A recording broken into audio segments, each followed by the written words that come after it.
saya Zara Sultania. Hari ini kita membahas tentang teknik sampling.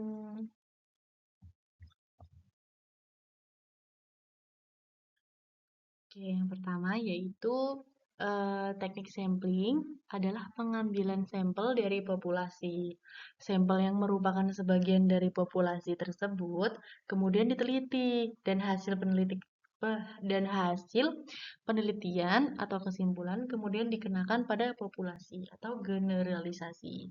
Sebelum melanjutkan ke pembahasan selanjutnya, Anda perlu tahu nih perbedaan populasi dan sampel agar tidak salah paham atau salah dalam memahami keduanya.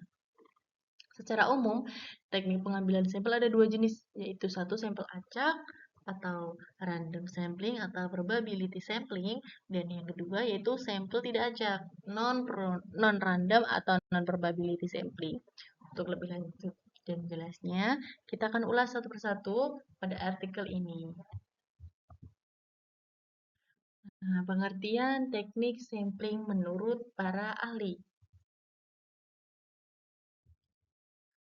Menurut Sugiono, 2001, pengertian teknik pengambilan sampel menurut Sugiono, teknik sampling adalah merupakan teknik pengambilan sampel. Margoyono, sementara pengertian teknik pengambilan sampel menurut Margoyono 2004 ialah cara untuk menentukan sampel yang jumlahnya sesuai dengan ukuran sampel yang akan dijadikan sumber data sebenarnya, dengan memperhatikan sifat-sifat dan penyebaran populasi agar diperoleh sampel yang representatif. Dan yang ketiga yaitu Taken 1965. Untuk semakin memperjelas apa itu teknik sampling, menurut Taken, suatu teknik pengambilan sampel yang ideal mempunyai sifat-sifat. Yang pertama, dapat menghasilkan gambaran yang dapat dipercaya dari seluruh populasi yang diteliti.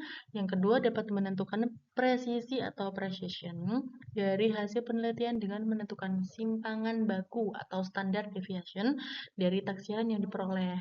Dan yang ketiga, sederhana, sehingga mudah dilaksanakan, dapat diberikan keterangan sebanyak mungkin, dan biaya yang rendah-rendahnya.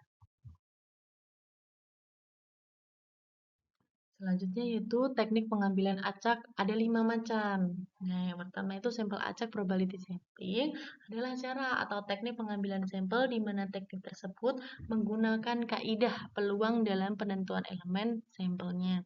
Teknik ini memberikan kesempatan yang sama untuk setiap elemen populasi untuk menjadi sampel atau contoh. Misalnya, jika suatu populasi memiliki elemen populasi sebanyak 50, sedangkan yang akan dijadikan sampel adalah 25, maka setiap elemen tersebut mempunyai kemungkinan 25 per 50 untuk bisa dipilih menjadi sampel. Untuk sebagai catatan bahwa menentukan ukuran sampel tidak dapat dilakukan sembarangan. Ada perlu mengikuti kaidah tertentu dan mengacu pada teori para ahli. Artikel berikut dapat membantu Anda menemukan referensi ukuran sampel yang tepat. Selanjutnya, pengambilan sampel acak sederhana, simple random acak. Sampel acak atau probability sampling suatu teknik pengambilan sampel yang menggunakan kaidah peluang dalam proses penentuan sampel. Untuk dapat menerapkan kaidah peluang dan proses penentuan sampel, maka diperlukan suatu kerangka sampel atau sampling frame. Karena sampel adalah suatu daftar yang berisi kumpulan elemen-elemen populasi beserta informasinya. Elemen-elemen populasi dapat berupa benda atau makhluk hidup yang bersifat nyata dan dapat diidentifikasi untuk dijadikan objek sampel. Selanjutnya, pengambilan sampel acak sistematis atau systematic random sampling. Pengambilan sampel acak sistematik ini adalah suatu metode pengambilan sampel di mana hanya unsur pertama saja dari sampel dipilih secara acak, sedangkan unsur-unsur selanjutnya dipilih secara sistematis menurut pola tertentu. Sampel sistematis seringkali menghasilkan kesalahan sampling atau sampling error yang lebih kecil disebabkan anggota sampel menyebar secara merata di seluruh provinsi. Ada pendapat bahwa pengambilan sampel dengan metode systematic random sampling tidak acak karena yang diambil secara acak unsur pertamanya saja, sedangkan unsur selanjutnya diurutkan berdasarkan interval yang sudah tertentu dan tetap. Karena itu untuk dapat menggunakan metode ini harus dipenuhi beberapa syarat. Yang pertama, populasi harus besar. Yang kedua, tersedia daftar kerangka sampel. Yang ketiga, harus bersifat homogen. Selanjutnya, pengambilan sampel acak berstrata, stratified random sampling. Stratified random sampling adalah metode pengambilan sampel yang digunakan pada populasi yang memiliki susunan bertingkat atau berlapis-lapis. Teknik ini digunakan bila populasi memiliki anggota atau unsur yang bersifat homogen dan berstrata secara proporsional sehingga setiap strata harus terwakili dalam sampel. Selanjutnya, pengambilan sampel acak berdasarkan area atau cluster random sampling.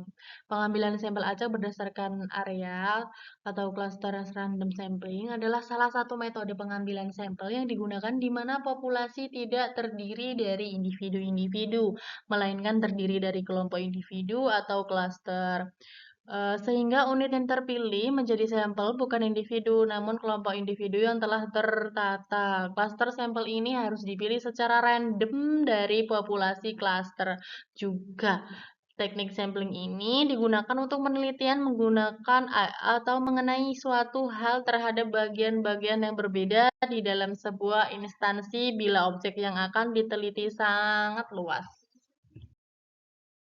Selanjutnya area sampling atau sampel wilayah bertingkat atau multistage sampling. Multistage sampling disebut juga sebagai teknik sampling acak bertingkat. Secara singkat, multistage sampling adalah penggunaan beberapa metode random sampling secara bersamaan dalam suatu penelitian secara efektif dan efisien. Dalam hal ini, salah satu kunci yang perlu diketahui adalah adanya beberapa metode sampling berbeda yang digunakan. Ada beberapa syarat yang harus diketahui dan dipenuhi sebelum menggunakan multistage sampling sebagai teknik pengambilan sampel. Dengan terpenuhinya beberapa syarat tersebut, maka hasil dari pengambilan sampel akan cenderung lebih maksimal.